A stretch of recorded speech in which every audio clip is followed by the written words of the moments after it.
שלום, אנחנו על 30 גוונים של נטורופתיה, הפודקאסט הרשמי של אגודת הנטורופטים בישראל. שיחות עם נטורופטיות ונטורופטים על כלים חדשים, רעיונות רעננים ותובנות עמוקות לשיפור הבריאות שלנו.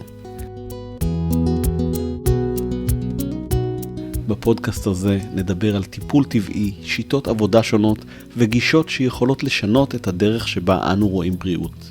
אני איתן, נטורופט וחבר הוועד המנהל של אגודת הנטורופטים, ואני מזמין אתכן ואתכם להצטרף לשיחות לא פורמליות עם מיטב הנטורופטים והנטורופטיות, שיספרו איך הם מטפלים, איך הן מאבחנות, ולמה כל אחד ואחת מהם בחרו בנטורופתיה כדרך חיים.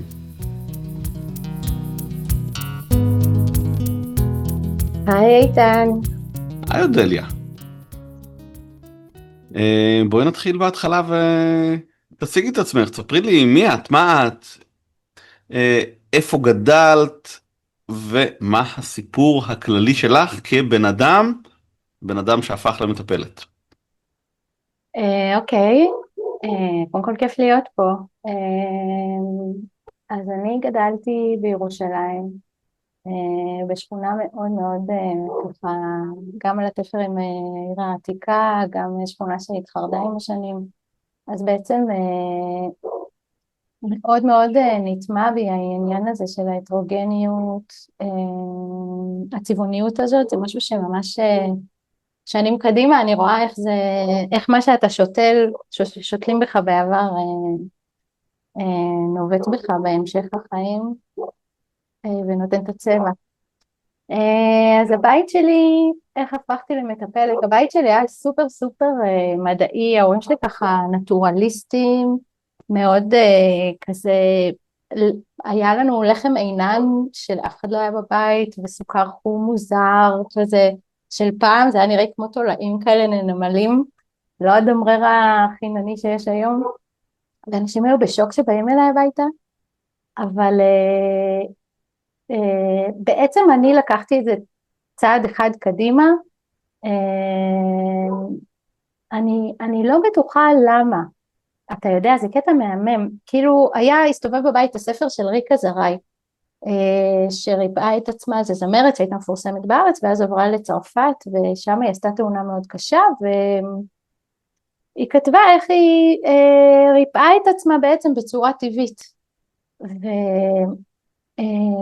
ממש הדליק אותי, כאילו ההבנה הזאת שבן אדם יכול לרפא את עצמו, אז פתאום התחלתי כזה עם סוכר, הייתי מתחילה את הבוקר עם נבט חיטה מיובש, לא ברור לי מאיפה הבאתי את זה בכלל, ויוגורטים כאלה של פעם, החמוצים האלה.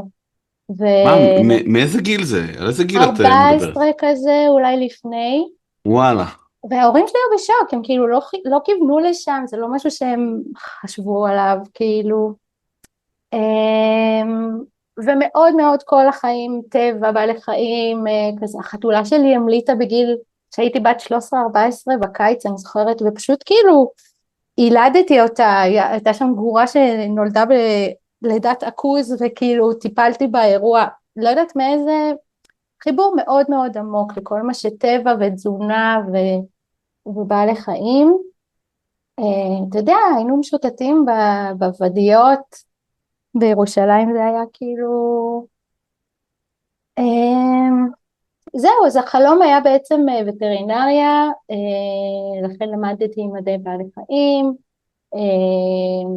למדתי וטרינריה באיטליה, אחר כך חזרתי לארץ, למדתי תואר שני במדעי הרפואה, התחלתי גם דוקטורט בבריאות הציבור, אבל איפשהו שם הבנתי שהלב לא שם באמת, אני אוהבת את הביולוגיה, אבל המעבדות זה לא הסיפור, וגם לנתח בעלי חיים זה לא הדבר, אני רוצה פשוט לעזור לאנשים,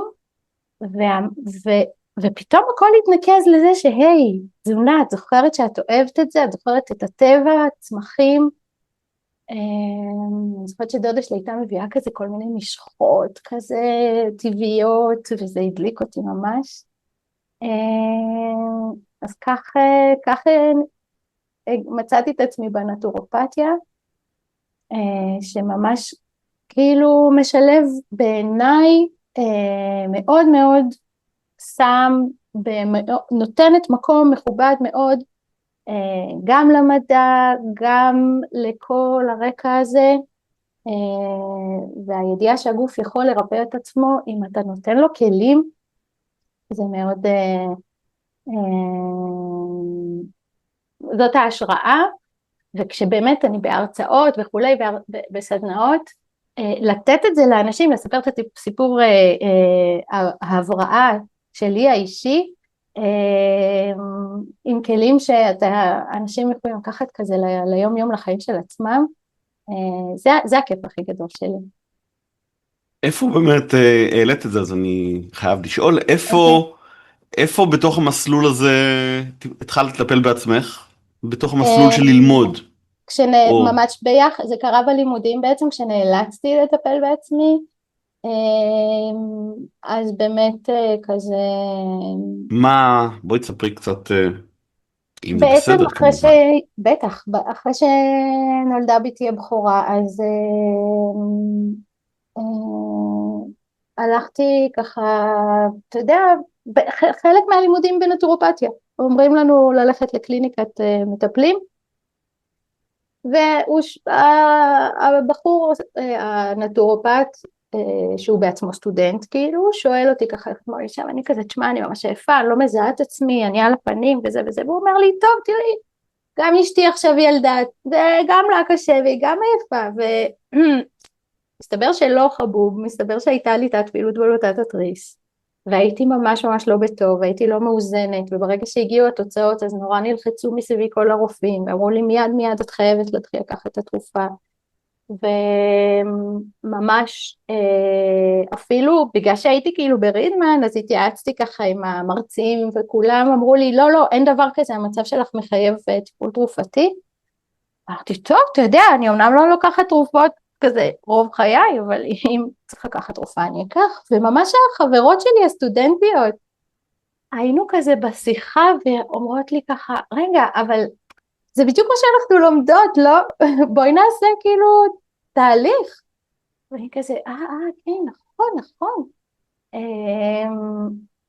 ולא באתי באטרף, אבל אתה יודע, דווקא כשבאתי לרופאים ושאלתי, טוב, אולי ניקח את זה לאט לאט, אולי אני יכולה לשנות משהו בתזונה, מה דעתכם? לא, בשום אופן, מיד את התרופה וזה, אז זה נראה לי, שם חשדתי. ושם בעצם הבנתי שאני צריכה רגע לחשוב, ואמרתי, תשמעו, הגוף שלי הוא ברשותי, כמו שאני מלמדת את הילדים, לא בכוח, עמודים, לא ככה. אז תנו לי חודש, זה היה מין כזה אולטימטום, תנו לי חודש, אמרו לי בסדר, בחודש הזה את מאזנת את עצמך, אם לא, כפרה, קדימה להתחיל תרופות, ואז הייתה לי אמביציה מאוד מאוד חזקה, ובאמת עשיתי הכל, והייתי מאוד מחויבת לתהליך, ועשיתי את הדבר, תזונה, רפלקסולוגיה, הכל, צמחים, אני אפרט אם אתה רוצה בהמשך, ויצאתי מזה, ממש בחודש. אז זאת אומרת, תוך חודש, ממצב שצריכה תרופות, למצב שהכל בסדר, האמת היא באמת...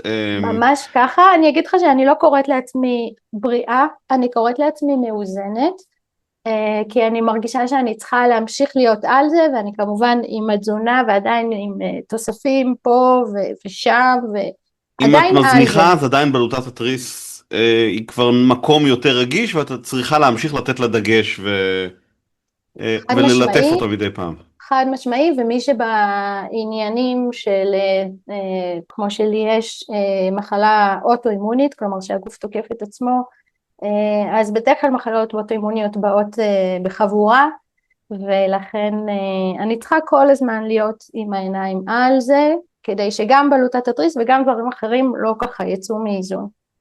נכון, לגמרי.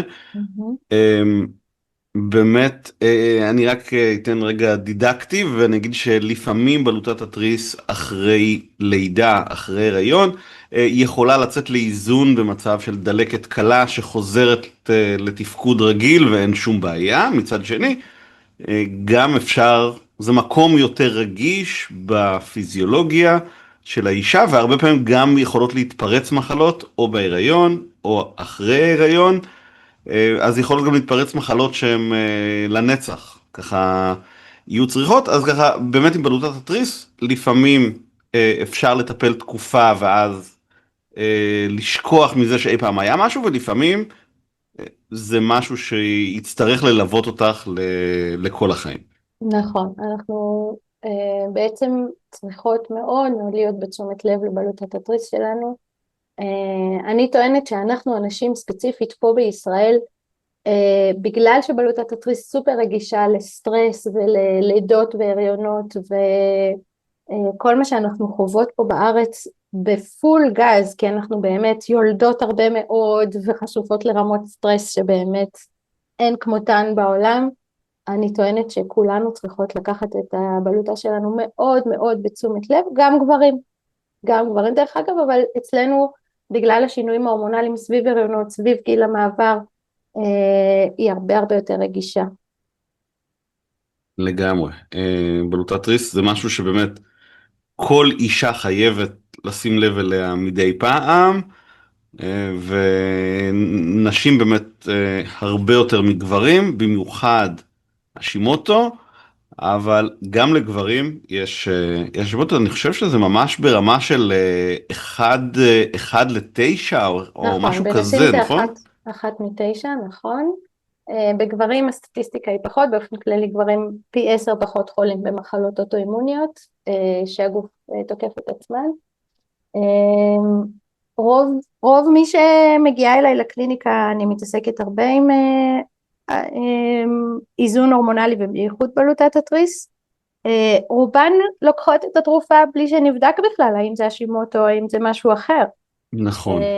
לוקחות ממש על אוטומט, וכמו שאתה אומר, לפעמים, הרבה פעמים ההליכה האוטומטית לתרופה, לפני שנתת את הצ'אנס לטיפוי הטבעי, שם אותך על איזשהו מסלול שאחר כך אפשר, אבל לפעמים זה לא קל לרדת ממנו. לגמרי. בסדר, בשביל זה אנחנו כאן. נכון. אז בואי נדבר על הארגז כלים הטיפולי שלך. התחלת לדבר על תזונה, צמחים, רפלקסולוגיה. אז באופן כללי, נטורופטים מטפלים עם ארגז כלים מאוד גדול, שכולל הרבה מאוד כלים טיפוליים, תזונה, צמחי מרפא, תוספים, מגע, שיחה, שינויים של אורח חיים, נשימה, תנועה, כל מיני דרכים להפחית סטרס. כל נטורופט ונטורופטית עובדים אחרת, לכל מטפל יש כלים שהוא אוהב יותר, שמכיר יותר, סומך עליהם, וגם יש הרבה מאוד כלים טיפוליים שלומדים לא במסגרת הנטורופתיה, אלא אחר כך או לפני, ומכל מיני כיוונים אחרים, וזה היופי, שבעצם הנטורופתיה היא דרך לאחד את כל הכלים האלה לטיפול אחד כולל. אז מבין כל הכלים בארגז טיפולים שלך, מה הכלי שאת הכי אוהבת לטפל? לא בהכרח הכי יעיל, מה הכלי מה המברג האהוב עלייך? מקסים. אז באמת זה הרבה פעמים משתנה, וגם ממטופלת למטופלת כמובן. הטיפול עצמו, אני חושבת שאני תמיד מתחילה בתזונה, אני מרגישה שזה מאוד מאוד הבסיס. יהיו בזונותינו התרופות שלנו, זה ממש משפט לנגד העיניים. אבל גם את התזונה אני מאוד מאוד עושה בצורה רכה, לא שינוי דרסטי, לא בן לילה. אני חושבת ששינויים זה דבר שיכול להיות, לגרום הרבה סטרס ולהיות מאוד קשה למטופלים, ולכן אני תמיד אתחיל ככה לאט ובעדינות, ולאורך התהליך תמיד להגביר תמיד אפשר, ואנחנו תמיד עושים התאמות ביחד בהמשך. האבחון עצמו מתחיל בהקשבה, זה קודם כל. אני מקשיבה למטופלת, אני תמיד אומרת, אני מאמינה שהמטופלים יודעים לא רק להגיד מה לא בסדר, אם אני אשאל מה אתה חושב שאתה צריך עכשיו לעשות כדי להרגיש טוב, הם יודעים. הם פשוט יודעים מה לא נכון להם עכשיו, איזשהו הרגל שצריך לשנות, שהם מודעים לכך שממש ממש יעזור להם.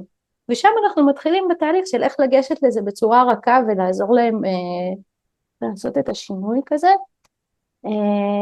אבל להקשיב לכל הסימפטומים, גם דברים שככה, שיחת האבחון אצלי לוקחת שעתיים, אני ממש ככה הולכים אחורה בזמן, גם רגע, דברים. באמת, איך את מאבחנת? רק בשיחה? זה הכלי אז זה מתחיל המרכזי? בשיחה, תראה, בגלל שאני נעה בין שני העולמות האלה, המדעי וההוליסטי, אני מסתכלת גם על בדיקות הדם, זה כלי מאוד מאוד חזק, שכשאתה מסתכל עליו נכון, אתה רואה עולמות שלמים, כשאתה גם יודע מה לבקש, צריך גם להיות ממש ממש בקשר טוב עם הרופאים, זה חשוב מאוד לבקש בצורה נעימה מהרופא שלך שייתן לך את מה שאתה רוצה, כי זכינו במערכת בריאות נהדרת בארץ ויש המון המון בדיקות בחינם שצריך פשוט לבקש. אבל שני הכלים האבחוניים ככה, אתה יודע, לסגור את האנמנזה, את ההבחנה, אז אחד זה האבחון בעין, שזה כלי מאוד מאוד עוצמתי וחזק, אתה רואה מרחוק לפעמים את הפתולוגיות, בעיקר בעיניים בהירות. אני אוהבת מאוד אירידיולוגיה, זה כלי מדויק מאוד, בעיניי הוא ממש יושב על הרפואי, גם מלמדת, זה, אבל הכלי שאני חושבת הכי אוהבת, אתה אומר, המברגע האהוב עליי, זה הרפלקסולוגיה. הרגליים מדברות, זה מדהים עד כמה, וגם כשהן שותקות, זה גם להגיד הרבה, כי יש פה בעצם אלמנט שהן בוחרות להסתיר. אם אתה שואל אותי בחיים, לא הייתי חושבת שאני אמשש רגליים למחייתי, אם אתה היית שואל אותי לפני 20 שנה, אבל עובדה, אני עושה את זה, וזה כלי גם אבחון וגם כלי טיפולי חזק מאוד. היה לי מטופל שהיה אומר, אני לא צריך לעשות רנטגן, יש לי אותך, את רואה הכל, וזה נכון, זה חזק מאוד. אני זוכרת שפעם ראשונה שהרגשתי גידול ברגל של מטופל, ממש הייתי צריכה כאילו, התקשרתי לחברה נטורופטית, ככה לעשות שיחה של, את רק מצאת את זה שם, את לא שמת את זה שם, שהרבה פעמים אנחנו כמטפלים, יש לנו, אנחנו צריכים את האיסוף הזה לפעמים. אז זהו. אז אני חושבת כטיפול להתחיל בתזונה וכאבחון רפלקסולוגיה, בדיקות דם, אירידיולוגיה והקשבה כל הזמן. אוקיי, מה שאומר שאת, לפחות ככה זה נשמע, קשה לך יותר לטפל מרחוק. אני מטפלת לפעמים בזום. גם אנשים פגישה ראשונה, או בחו"ל, שאת חייבת לראות בשביל העיניים והרגליים? גם, גם, גם בפגישה ראשונה, אבל הרבה יותר אוהבת פנים אל פנים. אבל כן, בקורונה נאלצנו להתרגל למסגרת הזאת של הזום, ויש לי מטופלים בחו"ל ומגיעים אליי מרחוק, אבל במקומות ממש רחוקים, אז זה הדרך לטפל, הם פשוט מפסידים את הכיף של הרפלקסולוגיה. לגמרי. ובאמת, עם איזה קהל יעד את עובדת הכי הרבה, מי הכי באים אלייך, עם איזה בעיות, איזה סוגי אנשים? אז באמת ככל שיצאתי לעולם והתחלתי לדבר על בלוטת התריס, וזה היה לי מאוד קשה למטפל להגיד שכואב לו, אז הגיעו אליי יותר ויותר נשים עם תת פעילות של בלוטת התריס, ממש יש לי עשרות רבות של מטופלות בתחום הזה ואני מאוד עוזרת שם. ככל שאני מתבגרת ואני ככה, דברים אחרים מטרידים אותי, אז מגיעות אליי יותר נשים עם חוסר איזון הורמונלי לקראת גיל המעבר.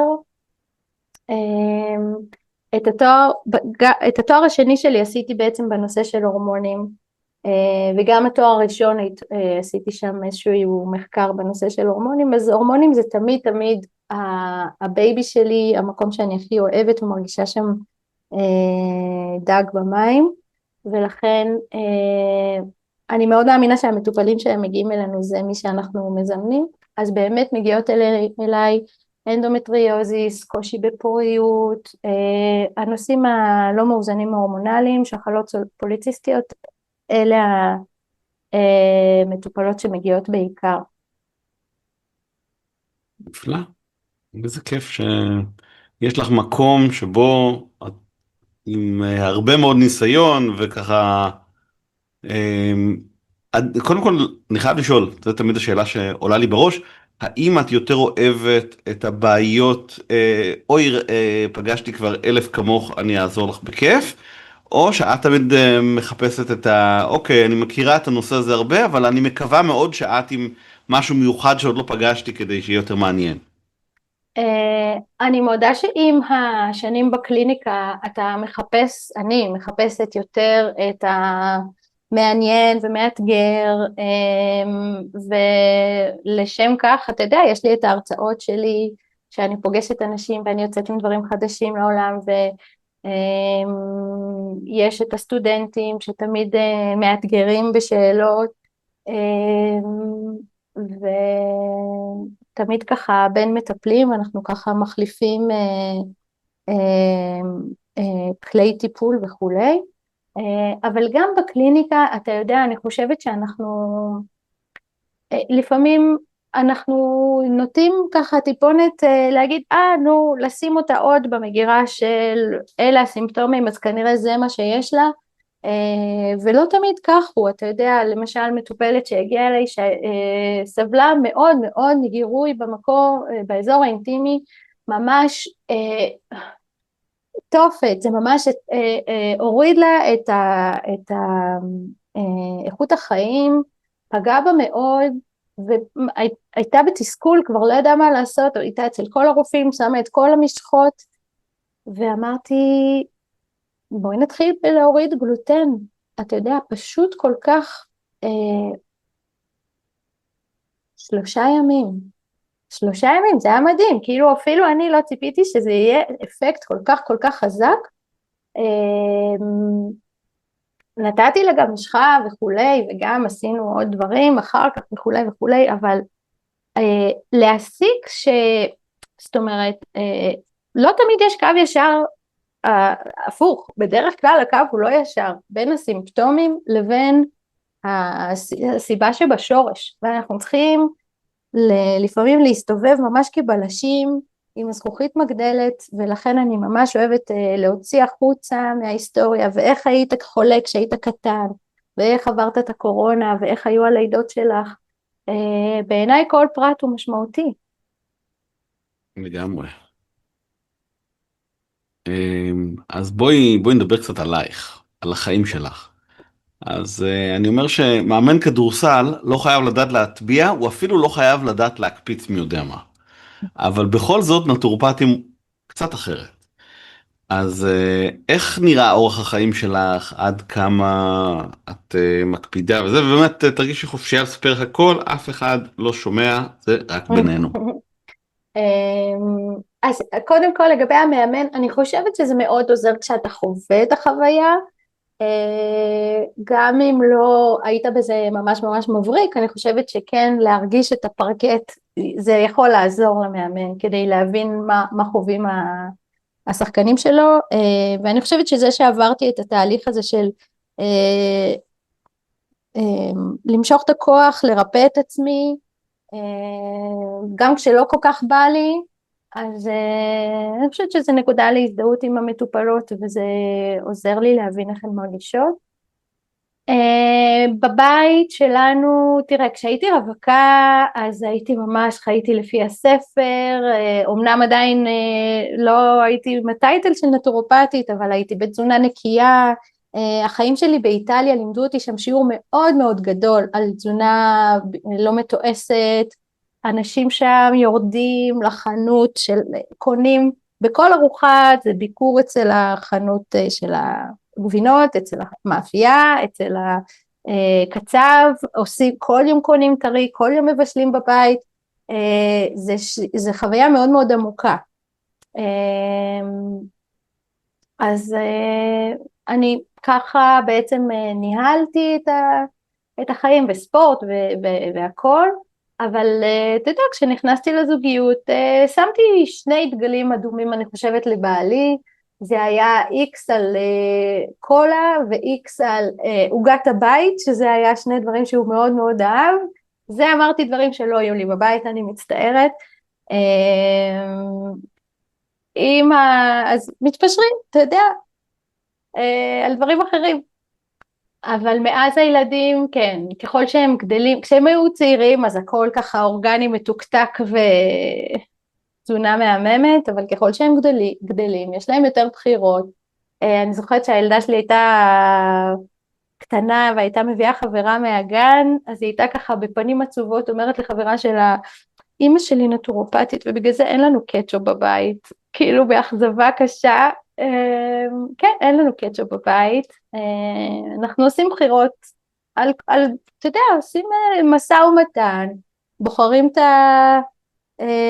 הדברים שחשובים, יותר ופחות. אמא שלי נטורופטית ובגלל זה אין לנו קטשופ בבית, ממש, זה ממש, בהחלט נשבר הלב. סיפור לרווחה כן, גדול.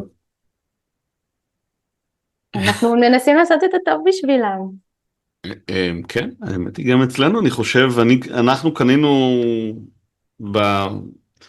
הבן הגדול שלי בן 16 וחצי עכשיו, ואני חושב שיש לי 3 ילדים, קנינו, אני חושב פעמיים קטשופ הביתה, כנראה לאיזה מסיבת יום הולדת או משהו, אגב, אז ככה, מחוץ זה לבית, הנורמלי.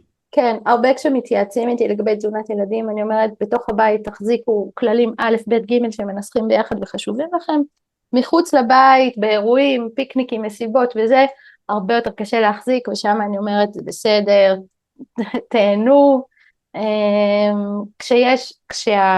אתה יודע, לפי נגיד 80-20, אז כשרוב התזונה היא טובה וההרגלים טובים, החריגות זה לא רק בסדר, זה אפילו רצוי והכרחי לבריאות נפשית. אני איתך בקטע הזה. כן. ובנקודה הזאת, מה ההרגל הכי לא נטורופטי שלך? בין אם באוכל או בהרגלי חיים אחרים, הולכת לישון ב2 בלילה אחרי בינג'? לא, לא, שינה זה משהו שאני, גם עם המטופלים, זה משהו שממש ממש ככה עובדת עליו, וככל שאני גם מתקדמת בשנים, והצטרפתי בניגוד לרצוני קצת למועדון 5 בבוקר, אז הולכים לישון מוקדם, אבל אני שותה קפה, אני שותה 2 ספלי קפה נגיד מאז המלחמה, יש לי תקופות ארוכות שאני לא שותה בכלל, זה נורא קל לי להפסיק, זה כיף להפסיק אפילו, אבל אני יודעת, זה הרגל שלא מוסיף לי, לא לשינה ולא לבריאות נפשית, קפה מאוד מקושר עם חרדות, אבל בינתיים אני בשני קפה האלה, הנה אנחנו עוד אחרי עוד לילה עם אזעקות, אז צריך לתפקד בסוף. כן, קפה משפיע עלייך? מאוד, מאוד, זה קטע מטורף. כשרק הגעתי לאיטליה, שתיתי שם, אז הייתי שותה נגיד 4 קפה ביום, אני חושבת, לא ישנתי רצוף שבועיים, פשוט שתיתי את 4 קפה שאני רגילה עליהם, אבל זה היה כאילו קפה אספרסו חזק וטוב, לא ישנתי שבועיים, כאילו, זה היה מטורף. וואו. כן. כן, גם אשתי כזאת, גם אחותי כזאת, אני יכול לשתות אספרסו כפול ולך לישון. ב10 בלילה ולעצום עיניים ולהירדם. מדהים. אני מתה על קפה, אבל אני לא יכולה להגזים איתו, וטוב שכך, הוא בסוף יש בו הרבה דברים טובים. הוא נוגד חמצון מצוין, הוא טוב לבריאות של מערכת כלי הדם שלנו, אבל לא נהדר לדברים אחרים. נכון, זה נחמד לפעמים שהביולוגיה נותנת לנו את המינון. כן, ממש. הגוף מקציב. כן. בואי נדבר קצת, נעלה בתדרים לקצת יותר פילוסופיה. אז אני אוהב להזכיר בכל פרק את 6 העקרונות שמנחים כל נטורופט בטיפול ובחשיבה ובראייה, שהם 1, כוח הריפוי של הטבע ולסמוך על הגוף, 2, לטפל בשורש ולא רק בסימפטום, 3, לא להזיק ותמיד לבחור בדרך הפשוטה והטבעית ביותר. הרביעי הוא המטפל כמדריך, זאת אומרת ללוות וללמד ולחנך ולא רק לרפא את הבעיה הנקודתית. החמישי הוא לטפל באדם השלם, זאת אומרת בגוף, נפש, רוח ושכל וכל התחומים האלה ביחד. ושש, מניעה. זאת אומרת כמה שיותר, לא לחכות שהבעיה תתפרץ, אלא להקדים תרופה למכה. ומתוך העקרונות האלה, מה הכי מדבר אלייך עכשיו ולמה? כי ברור שכולם נפלאים, ובכל זאת, מי מהילדים את הכי אוהבת? היום. כן, זה באמת משתנה, אבל אני חושבת שאני מאוד מאוד הולכת עם הכוח של הגוף שלנו לרפא את עצמו, גם כי חוויתי את זה על עצמי, גם כי אני רואה את זה כל יום בקליניקה. באמת מאז ה7/10 אנחנו שם ראינו ניסים ונפלאות, אנחנו מבינים כמה הכוח הרוח שלנו הוא חזק, והוא חזק מאוד בהצלה עצמית פיזית, אבל גם בהבראה עצמית ממש. מאמינה בזה בכל ליבי. אני כן חושבת זאת אומרת, מתחברת כמובן לכל העקרונות, אנחנו הולכים על פיהם. אני חושבת שזה משהו שצריך לנבוע מאוד מאוד מבפנים, אתה צריך להכיר בכוח הזה של עצמך, להתחבר אליו, ועל כן, אגב, המטפל בעיניי הוא מלווה, ולא, זאת אומרת, אני יכולה ללכת אני לא הולכת צד בצד עם המטופלת שלי בדרך, ולא מושכת אותה אחריי. הבחירות הן שלה,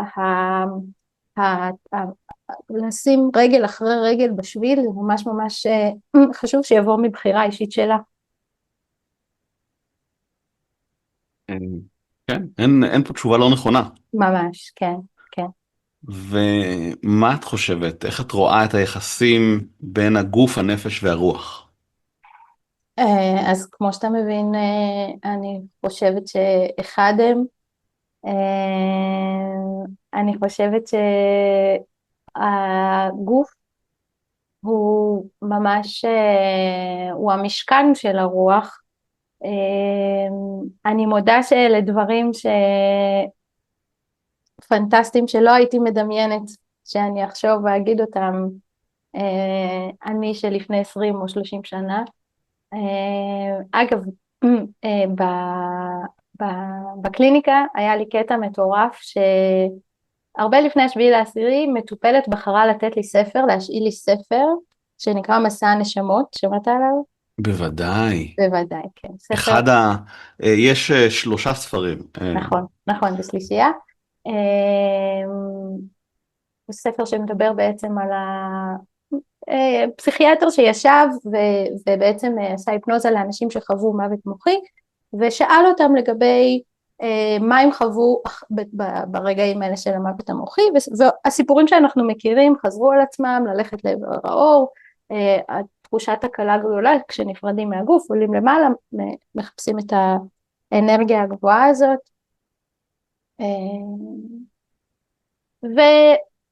והתחברתי, איפשהו באמצע הספר די הפסקתי, כי זה היה לי טיפה אולי too much, אבל אני מאוד מאוד נעזרתי באמונה הזאת, ב7/10 בעצם לא לחטוף את השוק הגדול של מוות ואין אחר כך שום דבר, אלא יש, וזה אפילו מסע נהדר ונפלא.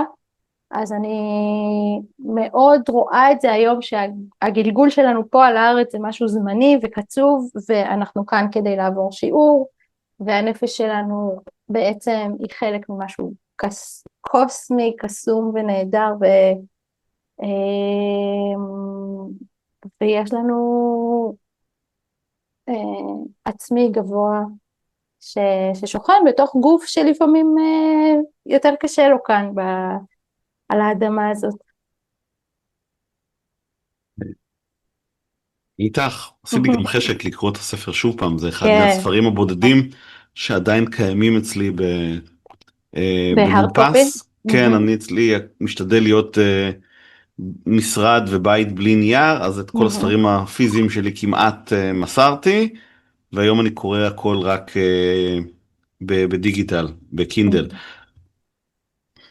אז עשית לי חשק לפתוח מחדש, אז תודה. וכמה שליטה את חושבת שיש לאנשים על הבריאות שלהם? זה קצת עצוב ומפחיד לחשוב על זה, אבל אני חושבת שיש לנו שליטה מאוד מאוד גדולה. למה עצוב? כי לשלילה, כשאתה מבין איזה כוח אדיר יש לך כשאתה רוצה לרפא את עצמך, אז אתה גם אומר וואו. גם למקומות הנמוכים הגעתי גם לא הייתי מספיק חזק שם מבחינת הרוח. אז כן, יש לנו שליטה מאוד מאוד גדולה, לא רק על הבריאות דרך אגב, הייתי בהרצאה של יובל אברמוביץ', אם אתה מכיר, הספרים שלו, הרשימה. כן. אני היום חיה את החיים שכתבתי לפני 10-15 שנה, ממש.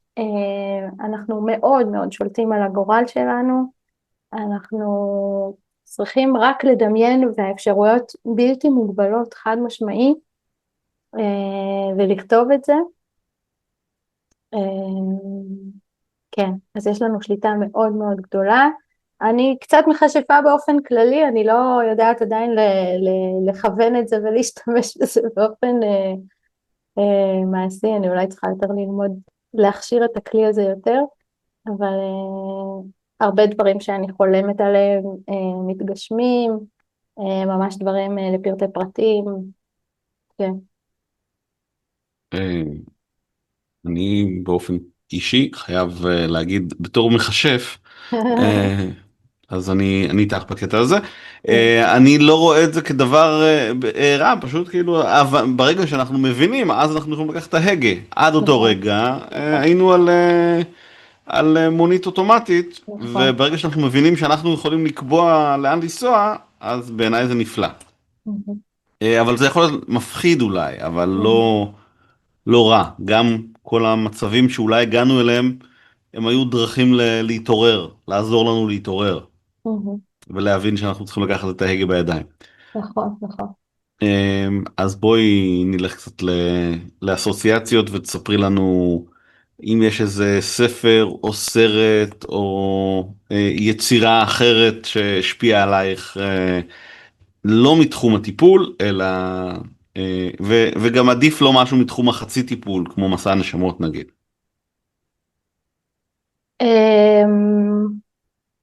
משהו שעזר להוביל אותך להיות מי שאת מבחינה רעיונית כבן אדם וכמטפלת. וואו, זה ממש, עולים לי המון, זו בחירה מאוד מאוד קשה, כי אני באמת בן אדם שקורא המון מגיל מאוד מאוד צעיר, אני קוראת גם כמה ספרים במקביל, גם ספרי עיון, גם ספרים באמת רומנים, ממש קשה לי. תני אחד אקראי, הוא לא חייב את הכי טוב. ממש מילדות, עכשיו הבת שלי קוראת את האסופית, ואני ככה, אני אוהבת להקריא לילדים שלי ספרים שהם צעירים מדי כדי לקרוא, ככה ספרים רציניים, אז אני מאוד מאוד אוהבת להקריא להם, עדיין מקריאה גם ועל הגדולה ממש ככה אמרתי לה, תני לי להקריא לך קצת, זה ספר שמאוד ככה, כן, גם לתת פרופורציות, גם המקום הזה של למצוא את הכוח בתוך עצמך, למצוא את האופטימיות בתוך עצמך, למרות כל מה ששחור מסביב וכל מה שנראה לא טוב, הגורל שלנו, כן, בידיים שלנו, חד משמעית. אני קוראת עכשיו את המוח הגמיש, ממש פוקח עיניים. אבל זה מתחום לא העיון, ספרות עיון. זה בעיון. כן. וואי, באמת הרשימה, כשהייתי ילדה, אז עשיתי כזה רשימה וקראתי את כל הקלאסיקות, וואו, שנכתבו ככה מגוגול ועד ג'יימס ג'ויס. בדיוק באתי להגיד שזה הספר היחיד, יוליסס, זה הספר היחיד ששבר אותי מכל הקלאסיקות. ועוד לקרוא את זה כנערה, אני לא יודעת למה זה היה לי כל כך אז אני קשור. גם כן בנערותי עשיתי את המסע הזה, וזה וואלה, הספר היחיד, בדיוק תוך כדי שסיפרת, אז נזכרתי שזה הספר ששבר אותי, קשוח, קשוח לאללה, שלא סיימתי, ממש, ממש, היחיד. כן, כן. המון, באמת המון ספרים, קשה לי לבחור, אני יאללה, לא בסדר, רוצה יש שאף לנו, אחד שלא ייפגעו. שילכו לקלאסיקות, כן, לא יואו. סתם הם קלאסיקות. תשמע, אתה עכשיו, אני לא זוכרת את השם של ההוצאה, אבל יש היום הוצאה שעושה ספרי ילדים, את כל הדברים של פעם, כאילו גוליבר ורובינזון קרוזו, מוציאים עכשיו שוב ושוב מחדש. בשפה יותר נגישה לילדים של היום. אני מקווה, אני מקווה. לא יפה, כי פעם באמת הכל כתבו בשפה שפה, שהיום שפה, לילדים ולנוער קשה לקרוא את השפה הזאת, כי היא קצת רחוקה מדי משפת ממש, היומיום. נכון. אז אחלה. בואי ניקח, אה, אם היית חייבת לבחור 3 דמויות אמיתיות, מהעבר או מההווה, מישהו אחד שהיית שמחה לשבת איתו איתה לבקבוק יין או קנקן תה, מישהו אחר שהיית תולה תמונה שלו על הקיר כהשראה, ככה גרופית של להקת רוק, ובן אדם שלישי שהיית שולחת בעדינות נגיד לשנת שבתון, אבל אפשר גם ליותר מזה, ולא פוליטיקאים, במיוחד וואו. בשלישי. אה, אם דיברנו על קפה, אז אני מאוד מאוד הייתי שמחה לשבת לשתות קפה עם סבא שלי. היה לו טקס, הוא היה מבשל את הקפה, והוא היה כזה צרפתי, אז היו לו את הכוסות ואת הקפיטיירה וכל ממש טקס. הוא היה מאוד מאוד משקיע בעצמו ומפנק את עצמו, הוא היה איש חכם בצורה בלתי רגילה, ידע 7 שפות על בוריין, כל הזמן הייתה לו עוד ועוד ועוד סקרנות. בשנים האחרונות שלו הוא פתאום התחיל בכלל רוסית ללמוד. הוא דחף אותי לביולוגיה, ממש אחורה בשנות ה-80, הוא אמר לי, ה-DNA זה העתיד, ואני כזה, על מה אתה מדבר? מה העניינים כאילו? הוא ראה ממש, הוא חזה,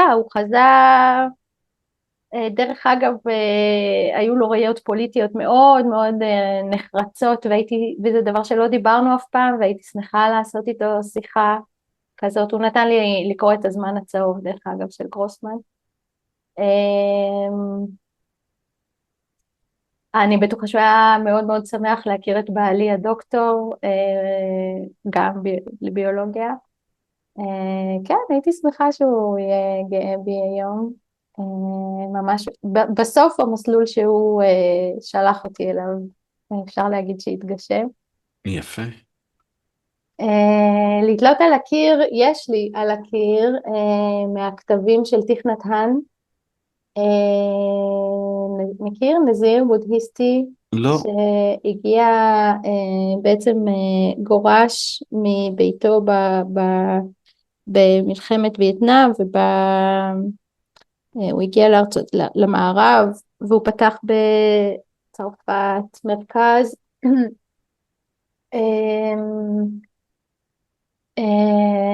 הוא בעצם גולה, הוא לא יכול לחזור בגלל השלטון הסיני.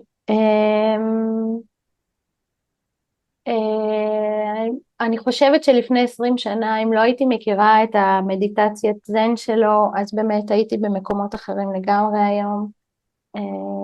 זה היה לי ממש הצלה, ועד היום הוא איש מקסים ופשוט, והתורה שלו, זה פשוט להנגיש את המדיטציה, ואתה לא צריך לשבת על הר ולהתבודד בריטריט, ולצום ולשתוק במשך 3 חודשים כדי להגיע לשקט הזה. אתה יכול לעשות את זה ביום יום שלך, תוך כדי שאתה נוהג, תוך כדי שאתה שוטף כלים. זה קשה, אבל כשמתרגלים אז אפשר. אז הוא נתן לי הרבה השראה, תיך נתן. להוציא לשנת שבתון, וואי, זה קשה. למה לנטורופטים כל כך קשה להגיד מי נותן השפעה רעה? הרי אם תראה, הייתי אומר לך השפעה איזה מאכלים להוציא לשנת שבתון היית ברגע, אבל פתאום שזה ברגע, אנשים אז קשה. נכון. וואלה, אתה יודע, הבחור הזה שסיפרתי עליו קודם, הנטורופט, שאמר לי, זה בסדר, את אחרי לידה, גם אשתי אחרי לידה וקשה לה, הייתי שולחת אותו לחזור על כמה קורסים אולי במכללה. טוב, אני מניח גם שהוא מאז למד עוד דבר או שתיים, אני בכל זאת מקווה, היה הוא סטודנט, היה סטודנט, נכון, אפשר נכון. לתת לו קצת... ניתן לו כן, ליהנות מהספק.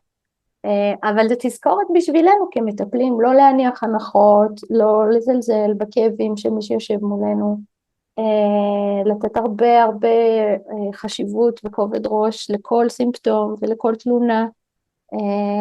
ובכל זאת, את מי אנחנו משחררים?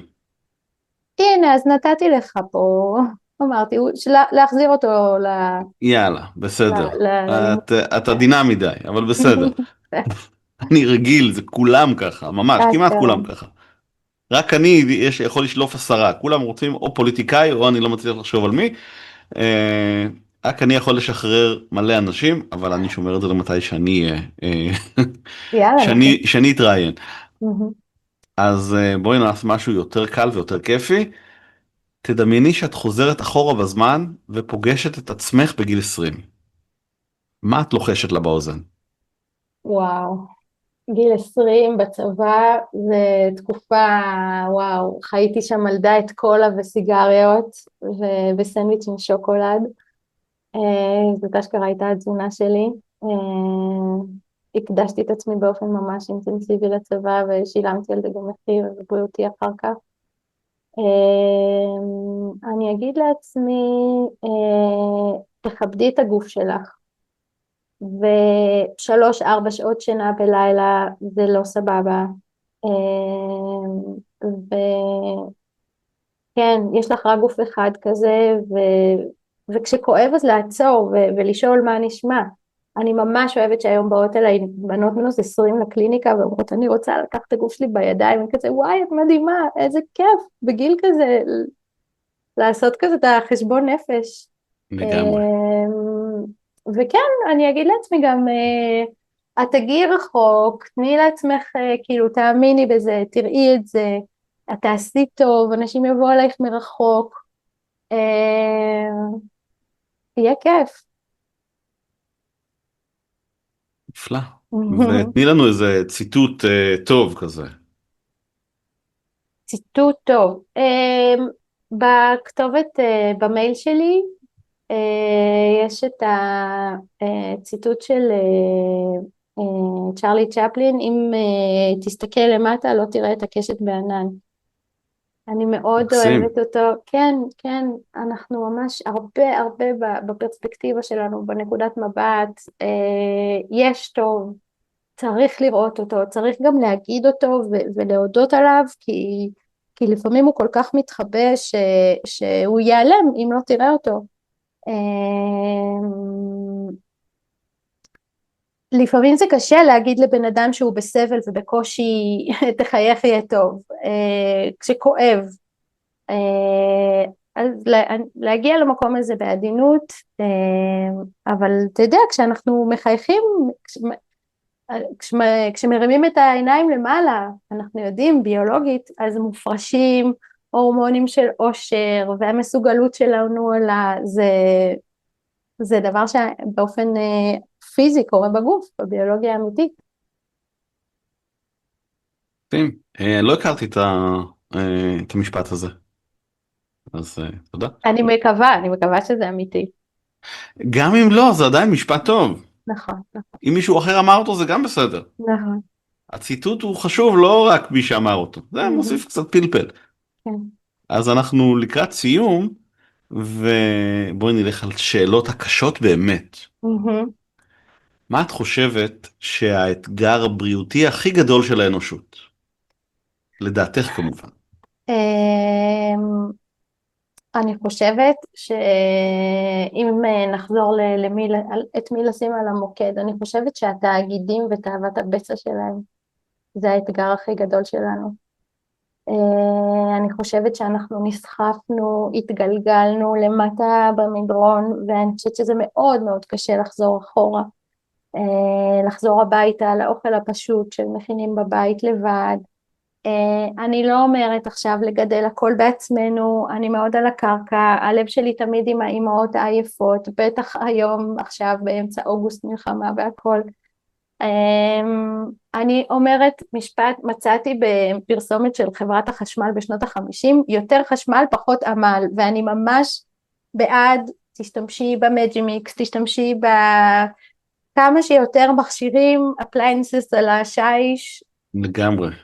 אבל עדיף מאשר ה-ready made, מה שאתה קונה בצלופן, ומכיל יותר מ5 רכיבים, תשאיר על המדף בסופר, רכיבים שאתה לא מזהה, ממש, כאילו אף אחד לא עושה פרסומת לעדשים. התאגידים. כן, כן.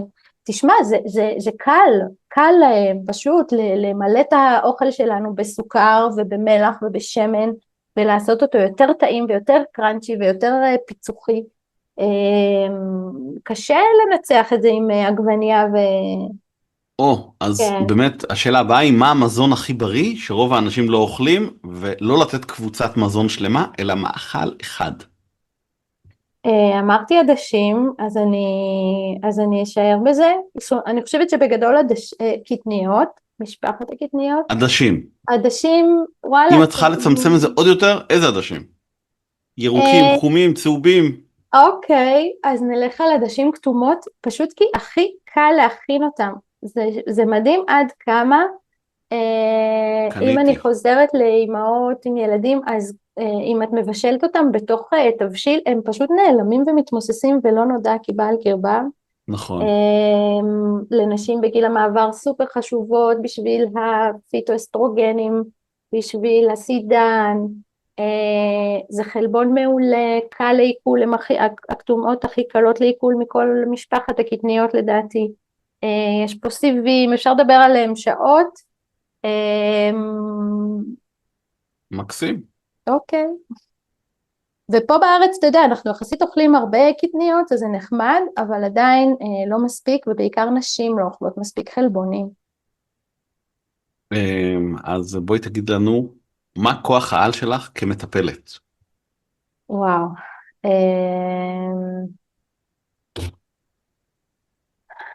אני חושבת שסקרנות, אני מאוד מאוד אוהבת לחקור, מאוד אוהבת להגיע לשורש האמת, במטופלים שאני פוגשת,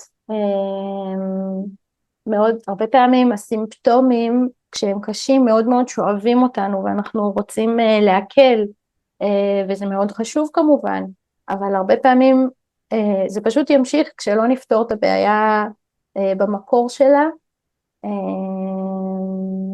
אז אולי זה. קנינו.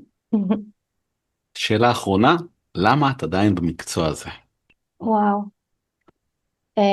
אני אוהבת, אני סקרנית, אני שמחה לפגוש מטופלות, כיף לי להקל עליהן, אני שמחה תשובה נכונה.